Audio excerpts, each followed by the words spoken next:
All right, it's been a minute, but I'm here at the Extreme Couture gym in Las Vegas. Pro practice about to go down.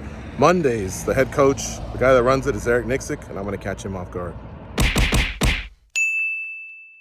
Eric, we just finished that Monday practice that everyone talks about, man, where you all have to dig deep. You keep them about 15 minutes extra time. What has that Monday practice become here at Extreme Couture? As you can tell by my voice, it's a lot of yelling, but I think Monday's kind of a tone setter for the rest of the week. And it's a hard push, and I get that, and I know that. And everybody in the room has this like continuity. I feel like once that practice is over, that they've been through something together. And I tell the guys, like, listen, it's a balance between, a hard push and trying to really break your teammates in a lot of ways, right? But you're trying to get them through it as well, because I understand that, they're not going to take it easy on us in a fight.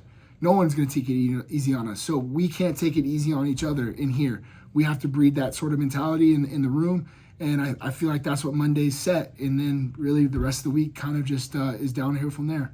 Yeah, and after this, you're boarding a plane to Dublin, Ireland. Your travels take you everywhere. I saw you in LA recently. This one's probably a 10-hour fight when it's all said and done. But what does each fight mean to you at this point in your career? Now that you've been through so much, so many, even the highs, what does each fight mean? I think each one has its own connotation to it. I was in Arizona with Ty on Saturday. He had a great come from behind victory in the second round. Was able to get the knockout. This one's very different in Jeremy Kennedy. This is ultimately a title eliminator for him in Bellator in the featherweight division. So, each fight for me is very different, but also very important.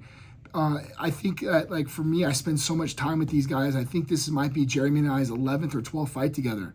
So just that growth and camaraderie over the years, and being so close right now to being in title contention. I'm just excited to get out there with the rest of the boys and enjoy ourselves out in Dublin. Mm-hmm. And then, of course, the B-Mob himself made an appearance today. He showed up. The whole room kind of lit up. If you guys broke away from practice just to give Ngannou a fist bump. What can you update us in terms of where Ngannou is right now that the dust has settled on the big decision that he made about a month ago? Yeah, he's in a good spot. Right now the phone's been ringing off the hook. He has a lot of options available to him. And for him right now, it's kind of just sorting out which one sounds the best, what he wants to do. We spoke all last week on probably doing boxing first. That sounds like what he wants to do. We were talking about some different boxing trainers we might try to bring in, locations on where we might try to go. The opportunity to maybe fight Wilder. Anthony Joshua has been a name. I've heard Tyson Fury. I've heard Andy Ruiz. I've heard all these different names kind of pop up. But the one that sounds like the most intriguing to Francis has been definitely the Wilder fight. So we'll see how this transpires and what's going to happen. But I'm just glad to have him home and then back in the gym. He's been sparring. He's been grappling. He's been doing everything like he was fighting. But just having him in the room, having his presence here is always important. Do you think they do boxing and MMA, or was that just Wilder throwing something out there to get everyone excited? I don't know. I mean, I don't know Wilder like that to say that, yes or no, but I would welcome that. I think that'd be a lot of fun. We're obviously we'd be stepping in his world in the boxing realm, and if he's willing to step in the cage with him and do something, why not? I think it'd be a lot of fun. And Wilder seems like that type of competitor that wants to go in and challenge himself and step in and mix it up and do some wrestling, do some kicks and everything else. It definitely favors us, but I definitely applaud him for even considering that thought. So it'd be great to be able to do both. Final one from me. I hear that a lot in the media room. All right, so on March 4th, we got Cyril Gane versus John Jones. They're going to fight for the vacant title, the one that Francis just vacated. How are you going to feel that day, that night? That very could have easily been your guys' night, whether it was Jones or someone else.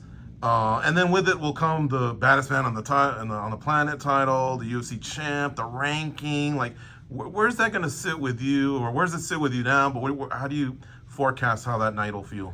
Yeah, that's a good question, George, and I don't really know yet. And the competitor in me wanted the opportunity to compete against John Jones. You and I have talked about this a number of times, and I've said it numerous times that I think he's the greatest to ever do it. And that's my mentality, is I just wanted to go have the opportunity to compete against him. And, we're not going to get that chance right now. I'm not saying it's never, but I felt like it was the opportunity to be able to do it. And it was the timing was perfect, but unfortunately it just didn't work out with the contracts and everything else. So with that being said, I really don't know how I'm going to feel come March 4th. I think it's going to just maybe raise more questions. If Ciryl wins, we're obviously going to look over and say, well, Francis beat him. Francis was able to out-wrestle him and beat him. If John Jones wins, I think it just adds more luster to that Francis-John Jones matchup, if it ever does happen. So in my heart of hearts, I feel like John has the proper tool set to go out there and become champion. And I'm actually kind of torn because I'm rooting for both guys in a lot of ways. But the winner out of that fight, I don't think is really going to be staked claimed as the undisputed. I think we all know who the real champ is. There you go. All right, Eric Nicksick, general manager at Extreme Couture, coach to many top fighters, including many of the recent world champions. Thanks as always for the time. Pleasure, brother. Good to see you.